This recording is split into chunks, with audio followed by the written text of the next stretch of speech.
ओम शांति। आज हम 29 मई 2023 बाबा की मुरली सुनेंगे। सबसे पहले देखते हैं मुख्य पॉइंट्स। आज बाबा ने कहा कि तुमको 20 नाखूनों का जोर देकर पुरुषार्थ करना है, मेहनत करनी है और बाबा से वर्षा लेना है।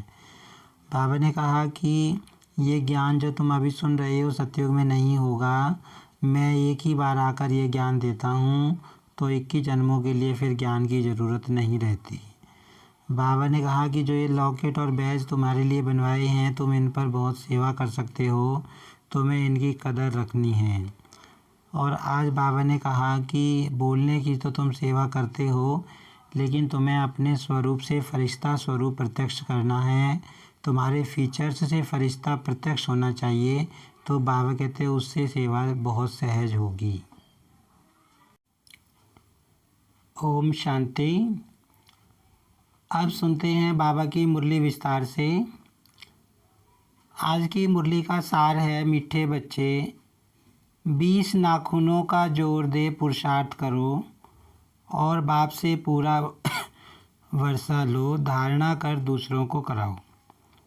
बाबा कहते हैं कि पूरी मेहनत करनी है, पुरुषार्थ करना है। प्रश्न है, तुम बच्चों को किस बात का कदर हो तो बहुतों के कल्याण के निमित्त बन सकते हो। बाबा कहते हैं बाप ने जो इतने सुंदर सुंदर बैज बनवाए हैं, इनका तुम बच्चों को बहुत कदर होना चाहिए। यह बैज ही तुम्हारी सच्ची गीता है।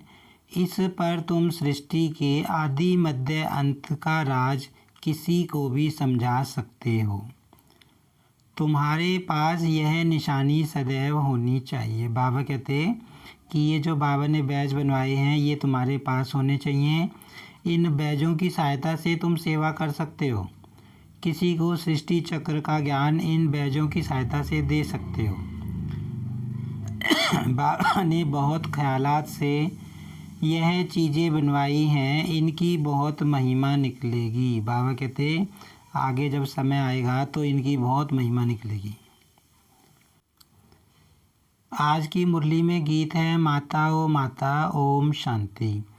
अभी बच्चों ने गीत सुना क्योंकि सम्मुख बैठे हैं। यह भी जानते हो हम सबकी माता हैं जगत अम्बा, परंतु सारा जगत तो पहचान नहीं सकते हैं। बाबा कहते कि तुम जानते हो हमारी माता जगत अम्बा मम्मा है, लेकिन दुनिया तो नहीं जानती। भारत में ही जगत अम्बा का चित्र है और उसकी महिमा भी यहाँ है। विलायत आदि तरफ फिर शिव की जास्ती महिमा है, क्योंकि वह सबका फादर है। यहाँ फिर जगत अम्बा है। अब जगत अम्बा को भी जन्म किसने दिया? जरूर कहेंगे जगत अम्बा को भी रचने वाला बेहद का बाप है।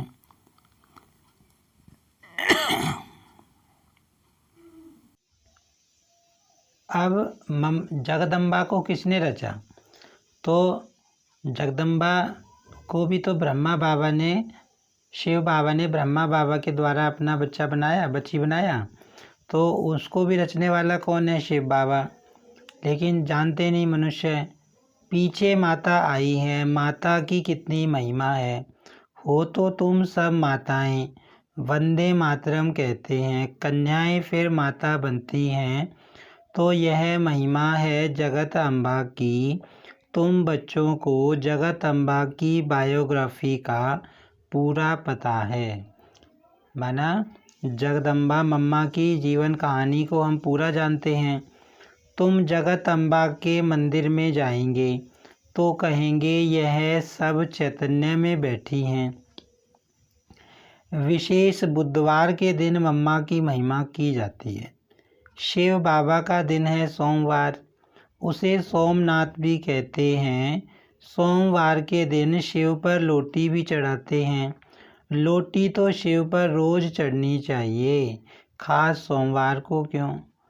बाबा कहते हैं कि मम्मा का जैसे दिन बुधवार को पूजा होती है जगदम्बा की, और शिव बाबा का दिन सोमवार रखा है। भक्ति मार्ग में सोमवार को माना जाता है। तो बाबा कहते हैं सोमवार को ही क्यों लोटी चढ़ाते हो शिवलिंग के ऊपर, शिव के ऊपर? भाई शिवलिंग के ऊपर तो रोज़ लोटी चढ़नी चाहिए, रोज़ उसकी महिमा होनी चाहिए, क्योंकि शिव बाबा ने बहुत ऊंच काम किया है, सबको सुख दिया है, वर्षा दिया है। खास सोमवार को क्यों? कोई कोई दिन मुकर्रर हैं तो उसका भी तुम अर्थ समझते हो। रुद्र नाम, सोमनाथ नाम, श्रीनाथ क्यों रखा है? तुम बच्चे जानते हो। बबूल के कांटे होते हैं, कांटों को फूल बनाने वाला वह बाप ही है। अभी तुम अर्थ समझते हो। अब शिव बाबा के नाम कितने रखे हुए हैं भक्ति मार्ग में तो वो बाबा की महिमा के ऊपर हैं, बाबा ने जो कार्य किए उनके आधार पे हैं।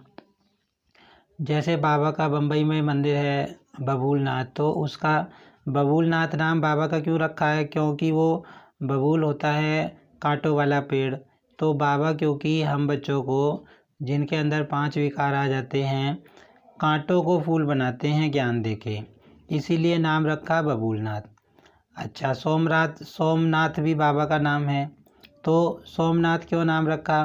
क्योंकि शिव बाबा ज्ञान अमृत पिलाते हैं, बच्चों को सोम रस पिलाते हैं।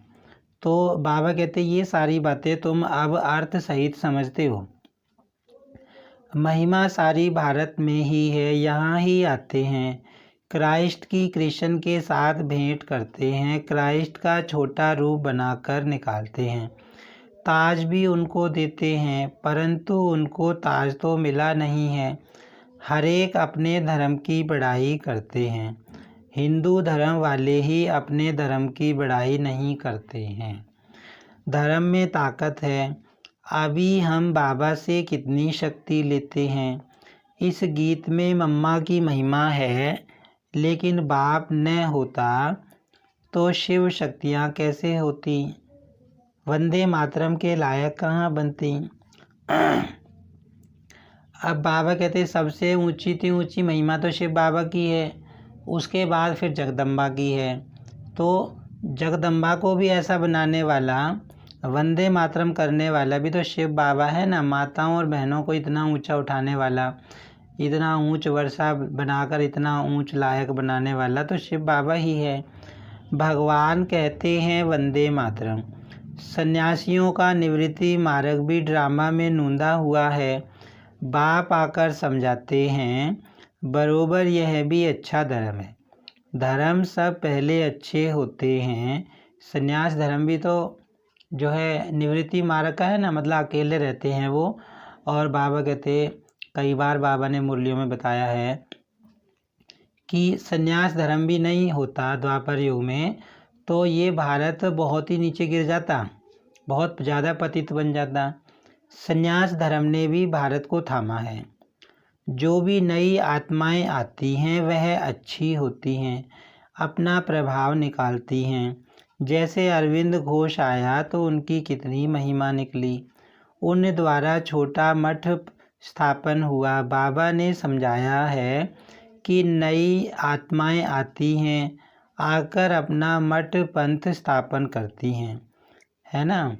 बाबा हमेशा कहते हैं कि परम धाम से जब कोई नई आत्मा आती है तो उसमें पवित्रता की शक्ति होती है। तो वो जो ज्ञान सुनाती है फिर उसका मतलब वो ज्ञान फैलता है, वो ज्ञान दूसरों के ऊपर प्रभाव डालता है, तो वो फिर मठ पंथ की स्थापना करते हैं। तो उनको मानने वाले बहुत लोग हो जाते हैं, क्योंकि ऊपर से आत्मा आई है, पवित्र है। तो जैसे आर्य समाजी हैं। अब दयानंद को कितना समय हुआ, पिछाड़ी की छोटी छोटी टालियाँ हैं। जैसे चिदा काशी है, बहुत बहुत करके 100 वर्ष हुआ होगा, कितना चल गया है।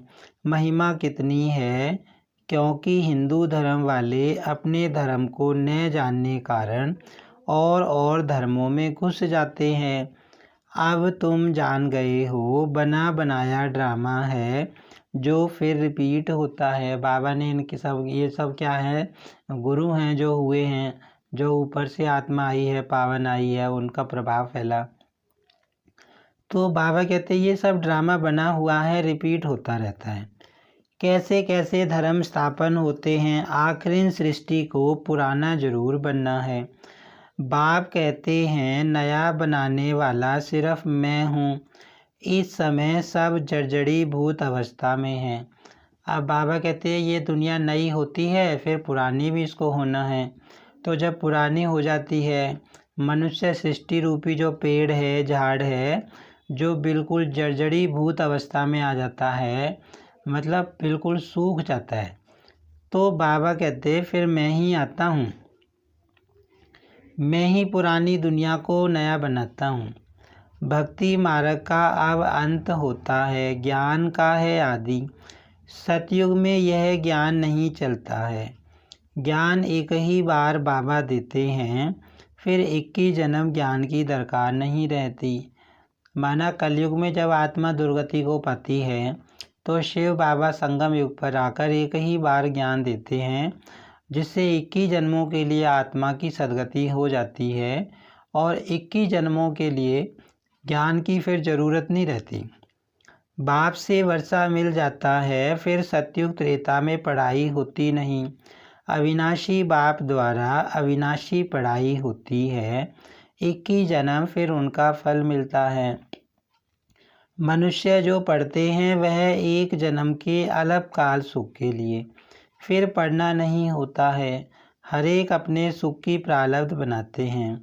अब बाबा समझा रहे हैं कि इस दुनिया में जो भी पढ़ाई है, तो कोई मनुष्य पढ़ाई पढ़ेगा तो उसका फल उसी जन्म में मिलेगा, है ना। अब मान लो इस जन्म में कोई आत्मा बहुत ऊंची पढ़ाई पढ़ ली, बहुत डिग्रियां ले ली उसने, लेकिन शरीर छोड़ दिया, तो अगले जन्म में स्टार्टिंग से उसको पढ़ना पड़ेगा। हाँ भाई, संस्कार तो आत्मा ले जा सकती है। मान लो कोई आत्मा पढ़ाई में होशियार है तो वो संस्कार लेके जा सकती है अगले जन्म में, लेकिन पढ़ना उसको पहली क्लास से दोबारा से होगा। पिछले जन्म की पढ़ाई काम नहीं आएगी, लेकिन बाबा जो पढ़ाई हमें पढ़ाते हैं वो हमें 21 जन्मों काम आती है।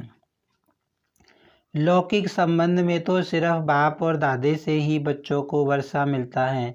यहाँ बाबा कहते हैं मेल फीमेल दोनों ही मेरे से वर्षा ले सकते हैं, अपने पुरुषार्थ अनुसार। नंबर वार तो है ना। बाप दादा आज सभा में अपने बगीचे से भिन्न भिन्न फूलों की टोकरी भरकर ले आए हैं। अब देखो यह फूल है मम्मा। सितार भी सरस्वती को ही देते हैं ना। बाबा के लिए फिर यह गुलाब का फूल ठीक है। तुम भी हर एक अपने को समझ सकते हो कि हम कितनी सुगंध वाले हैं। बागवान है शिव बाबा, हम उनके माली ठहरे। बागवान एक ही बाबा है, तुम जानते हो, हमको बाबा फूल बना रहे हैं। तो बाबा क्या करते थे, कई बार क्लास में फूलों की टोकरी ले आते थे, अलग अलग तरह के फूल लाते थे, तो उन फूलों की माध्यम से बाबा बच्चों को समझाते थे कि बच्चे तुम्हें ऐसा फूल बनना है, तुम्हें ऐसा फूल बनना है, अब चेक करो तुम कैसे फूल बने हो। तो फूलों के माध्यम से बाबा ज्ञान देते थे।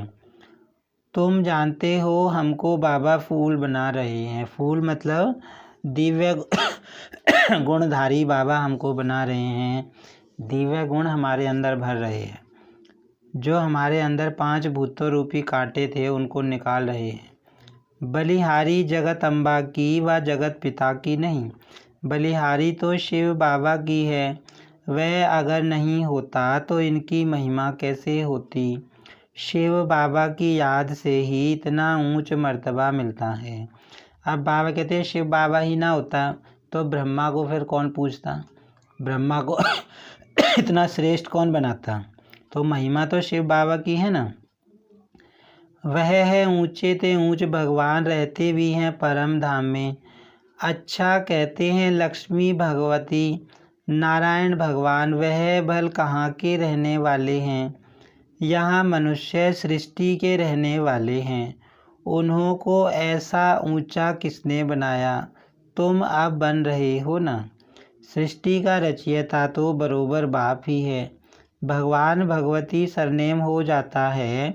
जैसे बैरिस्टर से पैदा हुए तो वह बैरिस्टर का सरनेम चलेगा। लक्ष्मी नारायण तो हैं महाराजा महारानी, पहले प्रिंस प्रिंसेस तो बनना ही है। तो मनुष्य सृष्टि में ऊंचे ते ऊंच लक्ष्मी नारायण ठहरे। अब बाबा बता रहे हैं कि भाई सब वैसे तो सबसे ऊंचे शिव बाबा हैं, लेकिन उनके बाद मनुष्यों में सबसे ऊंचे कौन है, सबसे श्रेष्ठ कौन है? वो हैं लक्ष्मी नारायण। तो बाबा कहते हैं श्री श्री 108 जगत गुरु यह महिमा है। शिव बाबा की 108 की माला बनती है। वह माला ऊंचते ऊंच है, वह फिर विष्णु की माला गाई जाती है। रुद्र माला भी है, फिर रुद्र माला ही विष्णु की माला बनती है। गाया भी जाता है रुद्र माला और भक्ति माला, उनका भी अर्थ कोई नहीं जानते हैं। भगत माला का भी पुस्तक है, रुद्र माला की तो गीता है ना। अब रुद्र माला के बारे में बाबा बता रहे हैं। रुद्र माला का मतलब क्या है कि हम शिव बाबा के बच्चे जो अच्छा पुरुषार्थ करते हैं वो बाबा की माला में आते हैं। तो बाप हर एक बात अच्छी रीति बैठकर समझाते। चित्र भी बाबा ने बनवाए हैं समझाने लिए। बाबा ने लॉकेट बैज भी बनवाए हैं, एक तरफ त्रिमूर्ति, दूसरे तरफ श्री कृष्ण। यह चित्र तो बहुत अच्छा है, इन पर तुम बहुत सेवा कर सकते हो, गवर्नमेंट से इनाम मिलता है। बाबा ने तुम्हारे लिए मेहनत कर बैज बनाया है, फर्स्ट क्लास चीज़ है।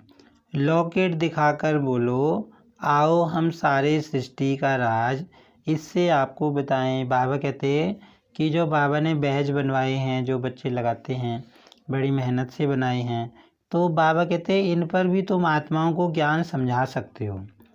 हम तुमको त्रिकालदर्शी, त्रिलोकीनाथ, विश्व का मालिक बना सकते हैं। बुद्धि में आता है ना, इसमें नॉलेज बहुत अच्छी है। इनसे हम तुमको विश्व के आदि मध्य अंत का ज्ञान देते हैं। बाबा कहते हैं कि कोई भी आत्मा है अज्ञानी तो उसको बोलो कि आओ हम तुमको इस बैज से त्रिकालदर्शी बना सकते हैं, सृष्टि के चक्र का ज्ञान दे सकते हैं। सतयुग में कौन राज्य करते हैं, त्रेता में कौन करते हैं, हम तुमको स्वदर्शन चक्रधारी बना देता हूँ, जिससे तुम फिर चक्रवर्ती राजा बनेंगे। अभी बाबा फिर आकर ज्ञान का तीसरा दिव्य नेत्र देते हैं। बरोबर हम मूल वतन में बाबा के पास थे, यह बातें और कोई की बुद्धि में नहीं रह सकती, है ना। बाबा इस समय आगे हमको क्या देते हैं, तीसरा नेत्र देते हैं। आँख तो सबको हैं, देखो 2 आँखें तो सबको हैं, लेकिन बाबा हमको ज्ञान की आँख देता है ना। तो बाबा ने जो ज्ञान हमको समझाया है, भाई कितना सारा ज्ञान बाबा ने दिया है, सब कुछ क्लियर कर दिया। तो वो बाबा कहते हैं कि किसी को नहीं पता आत्मा कहाँ रहती है, तुमको पता है आत्मा परम धाम में शिव बाबा के साथ रहती है। तुमको जो सिखाया जाता है सो नया, भल वह गीता है, परंतु हम उसको भी उठाते नहीं तो कहते हैं गीता से तुम अपने मतलब की बातें उठाते हो। बाबा जानते हैं कोई कोई बच्चे अच्छे सेवाधारी हैं, सेना में तो बहुत है ना, पांडव सेना में भी यह हैं। बाप कहते हैं फलाना बच्चा बहुत अच्छा है, धारणा कर औरों को कराने वाला है। 20 नाखूनों का जोर देकर भी बाप से वर्षा लेना है, नहीं तो बहुत पछताएंगे। बाबा कहते हैं कि बाबा के सब तरह के बच्चे हैं, बहुत बच्चे ऐसे हैं जो बहुत अच्छे सेवादारी हैं, बाबा उनकी प्रशंसा भी करता है। तो बाबा कहता है कि तुमको 20 नाखूनों का जोर लगाना है, मतलब पूरी मेहनत करनी है बाबा के ज्ञान योग में, बाबा की पढ़ाई में, और पूरा वर्षा बाबा से लेना है, नहीं तो बाबा कहते बहुत पछताएंगे। तुम बच्चों के लिए तो खास ट्रिब्यूनल बैठेगी, साक्षात्कार कराएंगे, देखो तुमको कितना समझाते थे, भक्ति मार्ग में जन्म जन्मांतर गाते आए हो। तुम पर बलिहार जाऊं, तुमको ही याद करेंगे, उनका भी अर्थ तुम अब समझते हो। ऐसे भी कहते थे कि सब कुछ ईश्वर ही देता है, फिर ईश्वर बच्चा देकर लेता है, तो ईश्वर को गाली देने लग जाते हैं। तुम ऐसे हो यह हो कह देते हैं। दुख भी तुम देने वाले हो, सुख देने वाले को दुख देने वाला कह देते हैं। तो बेहद का बाप समझाते हैं, तुम कितने बेसमझ बन गए हो। बाबा कहते हैं कि मैं दुख नहीं देता किसी को, मैं तो हमेशा सुख देता हूँ, मैं तो हूँ ही सुख का सागर। तो मनुष्य क्या कहते हैं, एक तरफ तो कहेंगे सब कुछ ईश्वर का दिया हुआ है, फिर जैसे कोई हानि होगी, माना किसी ने शरीर छोड़ दिया बच्चे ने, तो फिर भगवान को कह देते हैं कि भगवान ने ही दुख दिया। तो बाबा कहते हैं मैं दुख नहीं देता, वो तो आत्मा का उतना ही पार्ट था, तो वो शरीर छोड़ के चलेगी, इसमें बाबा का कोई रोल है नहीं। तो बाबा कहते तुम अभी बहुत बेसमझ बन गए हो, बहुत सारी बातें तुम्हें सही तरह पता नहीं है। बाबा कितना अच्छी रीति समझाते हैं, लॉकेट में बड़ी अच्छी नॉलेज है, सभी वेदों शास्त्रों का इसमें सार है, परंतु बच्चों को इतना महत्व लॉकेट का नहीं है। बाबा कहते जो लॉकेट है उसमें पूरे सृष्टि चक्र का राज छिपा हुआ है, वेदों शास्त्रों का राज छिपा हुआ है, लेकिन बच्चे बाबा कहते इतना महत्व लॉकेट का समझते नहीं हैं, इतना दूरादेशी विशाल बुद्धि नहीं है। लॉकेट में त्रिमूर्ति है और नीचे में लिखा है गॉड फादरली बर्थ राइट। कहते भी हैं गॉड फादर, परम पिता फादर जरूर कहेंगे। फादर का अर्थ है ही हम उनके बच्चे हैं, भगत भगवान के बच्चे हैं, ऐसे नहीं कि भगत भगवान हैं, भगवान को ही भक्ति मार्ग में ले आते हैं, है ना। बाबा समझा रहे हैं कि भगत अलग हैं भगवान अलग हैं, भगत ही भगवान थोड़ी ना बन जाएंगे। फिर भक्ति मार्ग वालों को भक्ति का फल कौन देगा। अगर भगत ही भगवान बन जाएंगे तो भगत जो पुकारते हैं तो उनको फल कौन देगा। बाबा कहते हैं माना परमात्मा सर्वव्यापी नहीं है, परमात्मा भक्तों के अंदर नहीं है, बाबा ही समझा रहे हैं। परंतु सिवाय समझाने कोई समझ ना सके, लिटरेचर से भी कोई मुश्किल समझ सकते हैं, तुम लॉकेट से भी समझा सकते हो। यह है ऊंचते ऊंच गॉड फादर, हम तुमको गॉड फादर के जीवन का रहस्य बता सकते हैं। जो सभी का गॉड फादर है वह क्या कर्तव्य करते हैं जिस कारण उनको फादर कहा जाता है। बाबा कहते हैं कि बैज दिखा के दूसरी आत्माओं को ये बोलो कि देखो ये परम पिता हैं, गॉड फादर हैं, हम इनके बारे में तुमको समझा सकते हैं। गॉड फादर धरती पर आते हैं तो क्या करते हैं, माना बाबा कहते हैं ऐसे ऐसे ज्ञान दो। गॉड फादर कहा जाता है और फिर एडम ईव आदम बीबी ब्रह्मा सरस्वती को कहेंगे। गॉड फादर उन्हों द्वारा रचना रचते हैं, वह गॉड फादर है सभी आत्माओं का बाप, यह है प्रजापिता, हम आत्माएं हैं उनके अविनाशी बच्चे। फिर चक्र में आते हैं तो यह है प्रजापिता ब्रह्मा, उनको ग्रेट ग्रेट ग्रैंड फादर कहा जाता है। शिव को ग्रेट ग्रेट ग्रैंड फादर नहीं कहेंगे, शिव को सिर्फ फादर कहेंगे, वह है सब आत्माओं का बाप। मनुष्य सृष्टि का सीजरा बनेगा तो पहले पहले ब्रह्मा सरस्वती, फिर उनसे और वृद्धि होती जाती है। तो मनुष्य सृष्टि का जो सीजरा है, मतलब मनुष्यों की जो सृष्टि है वो शुरुआत कहाँ से होती है, तो सबसे पहले तो मम्मा बाबा से ही तो होती है, क्योंकि शिव बाबा आकर पहले इनको ही रचते हैं। उनसे देवी देवता धर्म की स्थापना होती है, फिर नंबरवार और धर्मों की स्थापना होती है। ब्रह्मा को हमेशा बूढ़ा दिखाएंगे, ग्रेट ग्रेट ग्रैंड फादर है ना। तुम बच्चे जानते हो शिव बाबा ने ब्रह्मा द्वारा हमें अपना बच्चा बनाया है, अभी हम उनसे बेहद का वर्षा लेते हैं। दलाल को अपनी दलाली भी मेहनत से मिलती है, गाते भी हैं सतगुरु मिला दलाल के रूप में। यह सब बातें बाप बैठ समझाते हैं, तो बच्चों की बुद्धि में बैठ जाना चाहिए। बाबा ये सारी ज्ञान की बातें हमको समझाते हैं। तुम समझा सकते हो हम इतने ब्रह्मा कुमार कुमारियां हैं, प्रजापिता ब्रह्मा का नाम मशहूर है। बाबा ने कार्ड भी बहुत अच्छे छपाए थे, उसमें सारी नॉलेज आ जाती है। बड़े ख्यालात से यह चीज़ें बनाई जाती हैं, परंतु इतना कदर नहीं है। बाबा कहते हैं ये मेडल हो गए, चित्र हो गए, कार्ड हो गए, तो ये चित्र कार्ड वगैरह क्यों छपाए जाते हैं? सेवा के लिए। तो बाबा कहते हैं लेकिन बच्चों को इतना कदर नहीं है इनको। मिलिट्री वालों को मेडल्स मिलते हैं, फिर यहाँ पहनते हैं ना। तुम्हारे पास तो एक ही मेडल है, उन्हों के पास तो भिन्न भिन्न मेडल्स में निशानियाँ होती हैं। यहाँ तुम्हारी एक ही निशानी है। कार्ड दिखाकर फिर वहाँ ही बैठ समझाना चाहिए। वह भी समय आएगा तुम्हारे इन मेडल्स की, कार्ड की बहुत महिमा निकलेगी। बाबा कहते हैं ये जितने भी बाबा की ज्ञान की सामग्री है, कार्ड, मेडल, बाबा कहते हैं इनकी महिमा निकलेगी, एक समय आएगा। बाबा तो बहुत अच्छी रीति समझाते रहते हैं। कोई बच्चे पूछते हैं बाबा योग कैसे लगाएं? लक्ष्य तो दिया हुआ है, वर्षा दादे से तुमको लेना है। लौकिक घर में तो सब वर्षा नहीं लेंगे, यहाँ तो सब हकदार हो।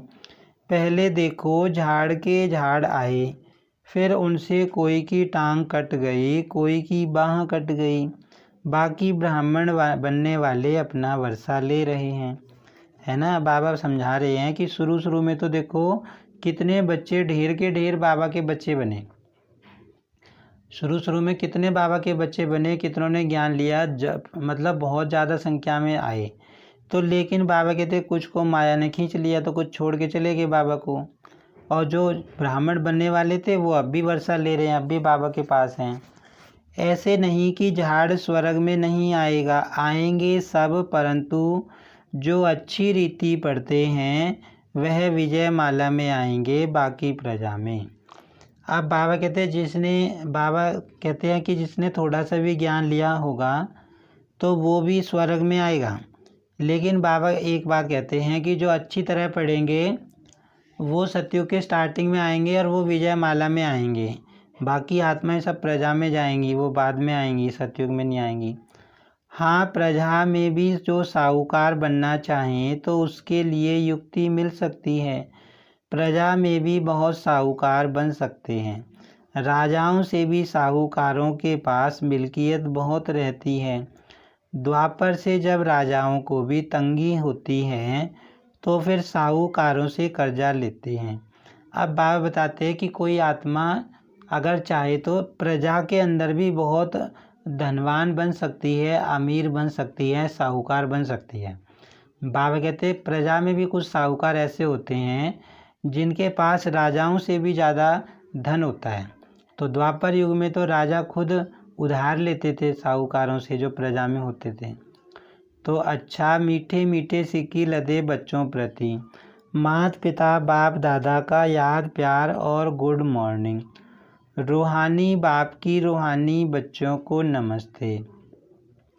हम रूहानी बच्चों की रूहानी बाप दादा को याद प्यार और नमस्ते। धारणा के लिए मुख्य सार है, बाबा हमको वर्षा देने आए हैं तो 20 नाखूनों का जोर देकर भी बाप से पूरा वर्षा जरूर लेना है। शिव बाबा की याद से खुशबूदार फूल बनना और बनाना है। विशाल बुद्धि और दुरादेशी बन लॉकेट पर अच्छी रीति सर्विस करनी है। बाबा कहते बाबा को याद करके एक तो खुशबूदार फूल बनना है, मतलब सारे दिव्य गुण अपने अंदर धारण करने हैं। और दूसरा बाबा कहते हैं लॉकेट पे सबको अच्छी तरह समझाना है। वरदान है, अपने फीचर द्वारा अनेकों का फ्यूचर श्रेष्ठ बनाने वाले श्रेष्ठ सेवाधारी भव। बोलने की सेवा तो यथाशक्ति समय प्रमाण करते ही हो, लेकिन संगम युग का जो फ्यूचर फरिश्ता स्वरूप है वह आपके फीचर्स से दिखाई दे, तब सहज सेवा कर सकते हो। बाबा कहते कि ज्ञान सुनाने की तो सेवा सब करते हैं, लेकिन तुमको फरिश्ता बनना है ना, तो फरिश्ता का स्वरूप तुम्हें अभी बनना है। मतलब फरिश्ता की जो विशेषताएं होती हैं वो अभी तुम्हें धारण करनी है। जैसे कल बाबा ने बताया था फरिश्ता क्या होता है, जो लाइट होता है। संबंध संपर्क में भी लाइट होता है, हल्का होता है, मन से भी हल्का होता है। तो बाबा कहते ये विशेषताएं तुम्हारी इस समय आनी चाहिए, तब बाबा कहते सेवा तुम्हारी बहुत अच्छी तरह होगी, जल्दी होगी। जैसे जड़ चित्र फीचर्स द्वारा अंतिम जन्म तक सेवा कर रहे हैं, ऐसे आपके फीचर्स में सदा सुख की, शांति की, खुशी की झलक हो तो श्रेष्ठ सेवा कर सकेंगे। बाबा कहते हैं जैसे देखो देवी देवताओं की फ़ोटो हैं, जड़ फोटो हैं, वे जड़ चित्र हैं, पत्थर की मूर्तियां हैं, लेकिन उनसे भी भक्तों की सेवा हो रही है, भक्तों को उनसे भी प्राप्ति हो रही है। तो बाबा कहते तुम चैतन्य हो तो तुम्हारे अंदर भी ये गुण होने चाहिए। तुम बोलो तो सामने वाले को महसूस होना चाहिए कि कितनी शांत आत्मा है, कितनी सुखी आत्मा है। तो बाबा कहते तुम्हारे गुणों से मतलब सामने वाले को महसूस होना चाहिए, उसको उसकी सेवा होनी चाहिए। आपके फीचर्स को देखकर कैसी भी दुखी अशांत परेशान आत्मा अपना श्रेष्ठ फ्यूचर बना लेगी। बाबा कहते जब आपको देखेंगे ना, आपकी शक्ल सूरत देखेंगे, आपके गुणों को देखेंगे तो वो भी अपना भविष्य बना लेंगे। स्लोगन है भाग्य विधाता बाप को अपना सर्व संबंधी बना लो तो सर्व प्राप्तियों से संपन्न बन जाएंगे। बाबा कहते हैं कि जो भाग्य विधाता है, शिव बाबा है, उसको तुम अपना सर्व संबंधी बना लो, सारे संबंध उसके साथ जोड़ लो, तो बाबा कहते फिर तुम्हें सर्व प्राप्तियां हो जाएंगी, तुम सर्व प्राप्ति संपन्न बन जाओगे। ओम शांति।